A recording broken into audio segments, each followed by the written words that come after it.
What's up, everybody? I'm your host, ASHWI the First, and today we're going to talk about if you're doing a Jewish wedding, how long should the horror be? Some people like long horrors, some people like short horrors. But before we get into it, be sure to like, share, subscribe.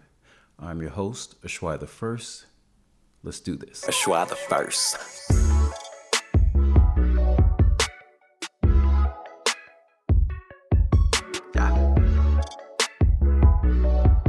Yeah.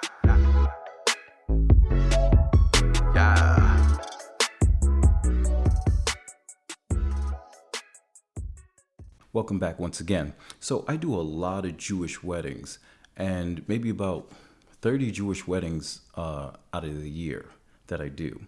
And when it comes to the Jewish weddings, one thing that's always done is the Horah.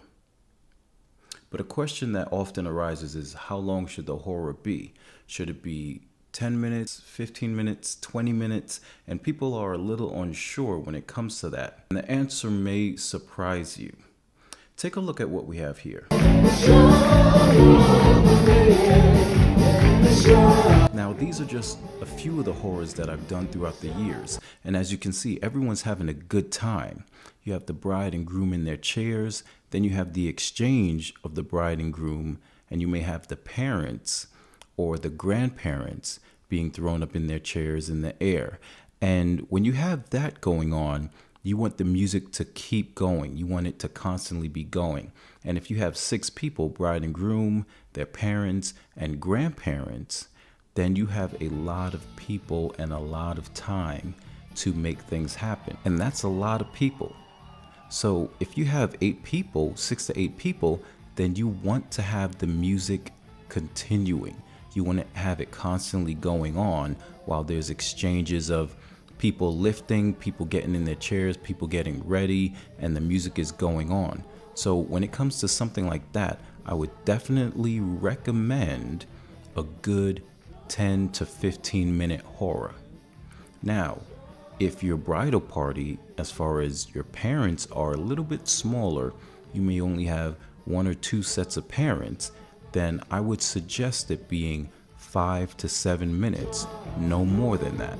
Usually when there's a smaller wedding party, you don't want to overplay, because the maid of honor will approach the band with her cues from the bride saying that, we're ready to go. So you always want to make sure that you are basing the length of the horror on the amount of people that are in the bridal party, as far as the parents and or grandparents, in order to have everyone having a good time. If you end up cutting it short, you don't want to cut it short. If you end up cutting it short, then it kind of throws things off a bit, because people get a little irritated. Now, here are some very important things you need to know when it comes to your guests, how long your horror should be, and what should be done. Now, for those of you that don't know, the Horah is a traditional Jewish wedding dance where the bride and groom are lifted on their chairs while guests dance around them in a circle. When we're in the band, we're calling, all right, to the left. Everyone's in a circle, they jump around to the left. Then we say to the right. Everyone's in a circle, they jump around to the right. And I'm usually the one singing, Semitov and Mazel Tov and Mazel Tov and Semitov, Semitov and Mazel Tov.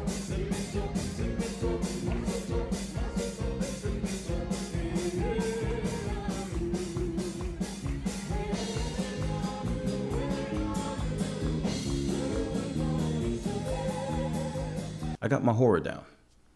So when that happens, everyone is participating. Now, here are some top 5 things to know when participating in a horror at a Jewish wedding. Number 1, respect the chairs. If you're lifting the chairs, make sure you lift them steadily and evenly. Safety should always be a top priority to avoid any injuries or accidents. When you're lifting the bride, all hands on deck. The brides should be lifted by not only the bridesmaids, but the groomsmen as well. The groom just needs to be lifted by the groomsmen. Number 2, follow the leader. When it comes to a horror, typically there's someone leading the dance in the direction that you need to move in. Too many times when And usually that person is me or my band leader or someone else on stage that is directing the direction of where each individual should go.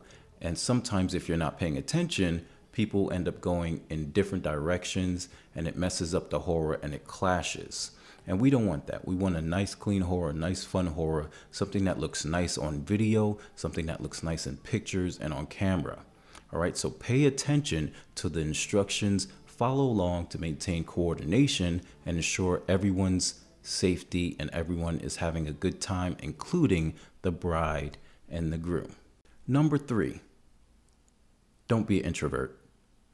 Not today. Day of all days, don't be an introvert, because the big thing that you need to do is join in on the fun. Join the circle. Even if you're not directly lifting chairs, join the circle around the couple to participate in the celebration.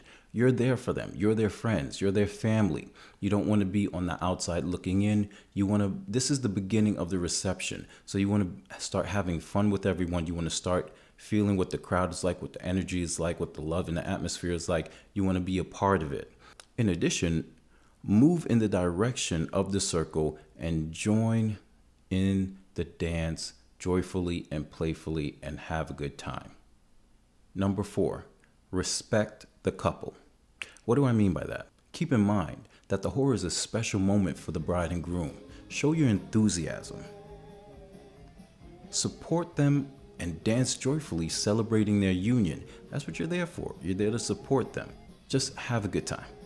Number 5, one of the most important things on this list: have fun and enjoy the moment. The horror is a lively and festive tradition, and it's meant to celebrate the joy of the newlyweds.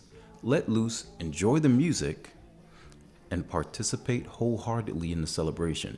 It's a memorable moment that you'll cherish for years to come. That's my list of the 5 things you need to know when at a Jewish wedding and you're in the horror, you're doing the horror, and you're with your friends and your family, brides and grooms. If you're trying to figure out how long the horror should be, once again, base it on the amount of people you have to support you. Long horrors with too few people makes for things to flow unevenly because the song has to be cut short and someone has to tell the band that the song needs to be shorter so that people can party and have a good time.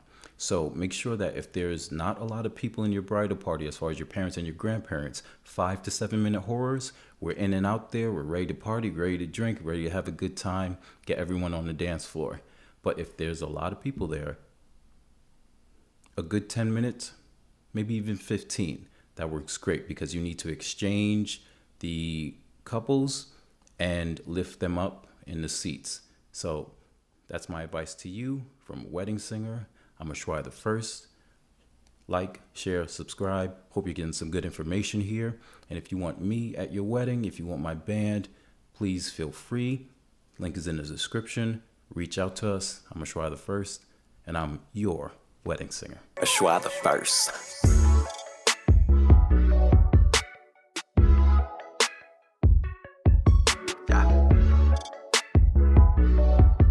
Yeah.